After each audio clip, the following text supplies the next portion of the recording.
अस्सलाम वालेकुम। जैसे कि पहले ठीक है, मैं इसके साथ लेवा ठीक हो सकते यानी कि आज तो अपना पहले बहुत ज़्यादा गर्मी पहुँच रही थी बुखारी ठीक है। यानी कि आज देखो आज बड़ा मौसम ठंडा थी या खड़े थे बहुत मज़ा करें ना मौसम आज तो मौसम चेक करो सारा सारा तुम चेक करें ना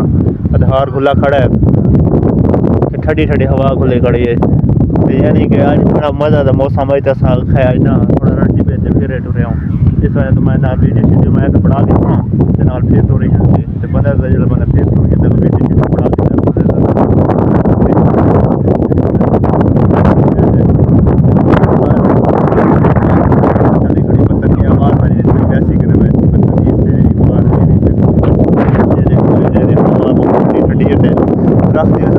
बड़ी आधार खुला खड़ा है यानी कि सारा आधार खुला खड़ा बड़ा अच्छा मौसम थी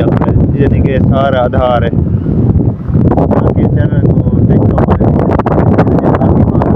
डैडी को लाइक ते फॉलो कर ठीक है यानी कि हुण मैं ना पोस्ट करें अपने नाल फनी वीडियो करे हुण यानी कि फेसबुक पे मेरी ये वीडियो वैसे थे सारे हुण यानी कि फेसबुक पेज मेरा बड़ा होया है आगे बढ़ रही